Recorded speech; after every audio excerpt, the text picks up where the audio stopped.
Maricel Soriano, inilahad ang dahilan kung bakit hirap siyang maglakad, tara at pag-usapan natin yan. Pero bago ang lahat, kung di ka pa nakasubscribe sa ating channel ay huwag kalimutan mag-subscribe para lagi kang updated sa latest chika. Inilahad ng veteran actress na si Maricel Soriano ang lagay ng kanyang kalusugan kung bakit hirap siyang maglakad ngayon. Sa kanyang YouTube vlog na ipinost nitong April 12, sinabi ng Diamond Star na may iniinda siyang arthritis sa kanyang gulugad o spine. Yung spine ko may arthritis hanggang leeg ko. Tapos nung first na experience ko to, in-injectionan ako sa likod. Tapos yung sumunod dahil hindi pa rin nawawala yung pain, kasi sa side lang, ginawa nila mismong sa spine nila ako sinaksakan ng steroids, pagbahagi niya. Tapos matagal bago nag-effect kaya iika-ika ako maglakad tsaka yung paa ko, manhid.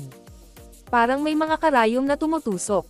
On top of it, may pinched nerve ako, patuloy ni Maricel, na sinabing hereditary o namana niya ang naturang kondisyon. Ayon sa Johns Hopkins Medicine, nangyayari ang arthritis sa gulugad o sa likod at leeg kapag namamaga ang mga facet joint sa gulugad o ang mga sacroiliac joint sa pagitan ng gulugad at balakang. Kabilang sa mga sintomas ng spinal arthritis ang pananakit ng likod at leeg, paninigas at kawalan ng kakayahang gumalaw ng maayos, pamamanhid at pananakit ng mga braso at binti, pamamaga at panlalambot sa bahagi ng gulugad na apektado, at iba pa. Ayon din sa Johns Hopkins Medicine, ang osteoarthritis ang pinakakaraniwang uri ng arthritis na umaapekto sa gulugad. Kadalasan, dulot umano ito ng normal na pagkaluma o pagkasira ng kasukasuan o cartilage, at nangyayari kapag ang cartilage sa pagitan ng mga kasukasuan ay unti-unting nasisira, na nagiging sanhi ng pamamaga at pananakit. Sinabi ng aktres na nais niyang subukan muna ang iba't ibang paraan ng gamutan sa kanyang kondisyon bago siya magpa-opera. Ito namang sakit na to, gumagaling naman to, paliwanag niya.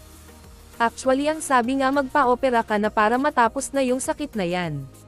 Pupunta tayo doon pero kasi tinitingnan namin lahat ng way kung papaano para hindi nga surgery ang mangyari. Sana, kasi ayoko. Regular din umano siyang naglalakad sa swimming pool at may physical therapist na namamahala sa lagay ng kanyang kalusugan. Payo ni Maricel sa mga taong may katulad niyang kondisyon, makinig sa kanilang katawan at manatili ang pananampalataya. When your body talks, you listen. Dapat ganun sabi kasi nila what you eat today will walk and talk tomorrow. Huwag mong katakutan to, sabihin mo sa kanya, hindi mo ko kaya. Kaya kita, pahayag niya. Huwag kang matatakot, nandyan si Lord tsaka dapat lagi nating isipin na yung ibang tao nagawan ng himala, ikaw pa ba? Love ka ni God, di ba? Patuloy niya. Pinasalamatan din ni Maricel ang taong sumusuporta at ipinagdarasal ang kanyang paggaling.